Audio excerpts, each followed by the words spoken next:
ठिकाणी ठेवून हा जो पॉइंट आहे ए या ठिकाणी ॲक्यूट अँगल करायचा. ॲक्यूट अँगल 30 काढा, 30 काढा, 30 काढा. जास्त जसं वर काढला तसंच खाली पण काढायचं. म्हणजे खालच्या बाजूला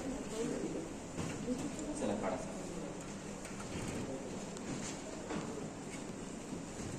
करेक्ट, बरोबर आहे. ओमकारने बरोबर केलं. साबळे कदम साबळे बरोबर बरोबर. दुसरा झाला जाधव साबळे काढा.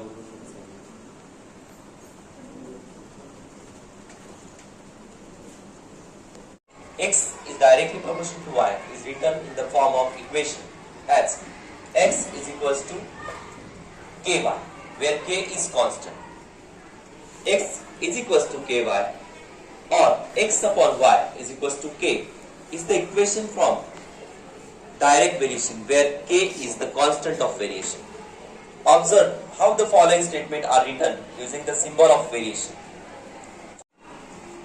Observe how the following statements are written using the symbol of variation.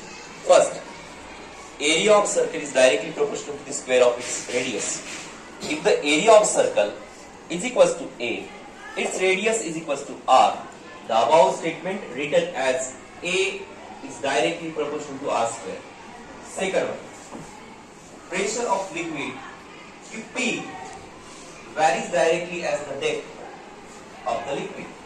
This statement is written as P directly proportional to D. To understand the method of symbolic representation of direct variation, study the following example. Example first, x varies directly as y when x is equals to 5, y is equals to 30. Find the constant of variation and equation of variation. Solution: x varies directly as y.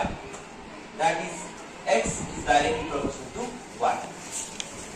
Therefore, x is equals to ky, where k is constant of variation. When x is equals to 5, y is equals to. आपल्याला माहित आहे की आपण एक activity plan केली होती.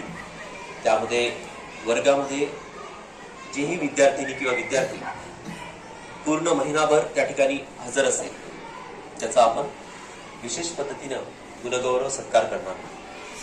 तर आतापर्यंत 57 वर्किंग डेज झालेले आहेत. 57 दिवस शाळेचे झालेले आहेत. त्या 57 दिवसामध्ये 57 दिनी हजर असणाऱ्या 3 मुली आपण त्या ठिकाणी काढलेल्या आहेत. तर कुमारी सूर्यवंशी, त्यानंतर कुमारी पल्लय आणि त्यानंतर कुमारी आयुष. त्या तिघींना मी म्हणतो की त्या ठिकाणी त्यांनी यायचं आहे. तिघींचे आपण टाळ्या वाजवून स्वागत करणार आणि ते अनोख्या पद्धतीनं जे आपण त्यांना गिफ्ट स्वरूपात वस्तू देणार तुम्हाला सांगितलेलं आहे की यांना द्यायचं. टाळ्या वाजवून यांचं स्वागत करूया. स्काउट गाईड कॅम्प गो.